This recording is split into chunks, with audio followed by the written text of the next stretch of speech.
നമ്മൾ ഗുൽമർഗിലേക്ക് cable car ride experience ചെയ്യാൻ പോകട്ടോ. റൂട്ട് രക്ഷയില്ല കേട്ടോ. ഗുൽമർഗിലെത്തി അങ്ങനെ കുതിര സവാരിയൊക്കെ എടുത്ത് നമ്മൾ ഇവിടെ വരുന്ന ആൾക്കാർ എന്താക്കുക, പേശിയാൽ എന്താവും നടക്കും, ചെറിയ പൈസ. അപ്പോൾ വിട്ടുവേണ്ട.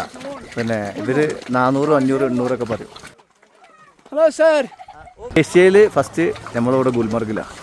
അപ്പോൾ ഓൺലൈനിൽ ടിക്കറ്റ് എടുക്കുന്ന ആൾക്കാർ, പിന്നെ പ്രത്യേകിച്ച് പാക്കേജിൽ വരുന്ന ആൾക്കാർ ഫേസ് 1ഉം ഫേസ് 2 എടുക്കാൻ ശ്രമിക്കുക. ഇല്ലെങ്കിൽ ഫേസ് 1 എടുത്തു കഴിഞ്ഞാൽ കാര്യമില്ല. ഫേസ് 2 എടുത്തു കഴിഞ്ഞാൽ എന്താ കുറച്ചും കൂടി നമുക്ക് എക്സ്പീരിയൻസ് കിട്ടും. പൈസ നാട്ടിൽ ചെന്നിട്ട് ഉണ്ടാക്കാൻ കഴിയുന്നു. ആയുസിൻ്റെ ആഫിയത്തുണ്ട്. ഒരുപാട് നേരം ഇതാ നമ്മളെ എല്ലാം പോവാണ്. ഞാൻ പോവാണ്. എൻ്റെ മക്കൾ, എൻ്റെ ഫാമിലി ഇതാ കേബിൾ കാർ എക്സ്പീരിയൻസ് ചെയ്യാൻ പോകുന്നത്. എങ്ങനെയുണ്ട് മോളെ കേബിൾ കാർ? എങ്ങനെയുണ്ടാ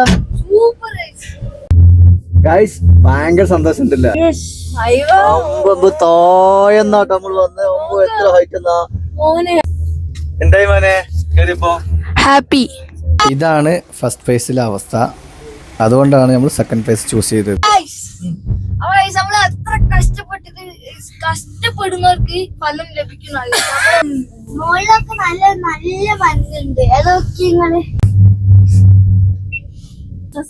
എന്ത് വില കൊടുത്തിട്ടും എത്ര പൈസ കൊടുത്തിട്ടും നമ്മൾ നേടാനുള്ള നേടണം. കാരണം എന്നോട് ഒരു കാര്യം ആവശ്യപ്പെട്ടുള്ളൂ, പക്ഷേ മഞ്ഞ് കാണണം. എന്ത് വിലയും കൊടുത്തിട്ടും എൻ്റെ കുട്ടികളെ ആഗ്രഹം നിറവേറ്റി തരുന്നു. അങ്ങനെ ഫസ്റ്റ് ഫേസിലെത്തിയപ്പോൾ അവിടെ മഞ്ഞ് കാണാൻ പറ്റിയില്ല. അപ്പം മക്കളുടെ ആഗ്രഹം നടത്താൻ വേണ്ടി നമ്മൾ എന്താക്കുന്നത്, സെക്കൻഡ് ഫേസിലേക്ക് പോയി. അവിടെ ഒരു രക്ഷയില്ലാത്ത എക്സ്പീരിയൻസ് ആയിരുന്നു മക്കൾക്ക്. അവർ ഭയങ്കര സന്തോഷവാനായി. അതാണ് എൻ്റെ പൈസ മുടക്കിയിട്ടുള്ള ആകെയുള്ള മൂല്യം. എല്ലാവരും എക്സ്പീരിയൻസ് ചെയ്യേണ്ട ഗുൽമർഗിലെ കേബിൾ കാർ റൈഡ്.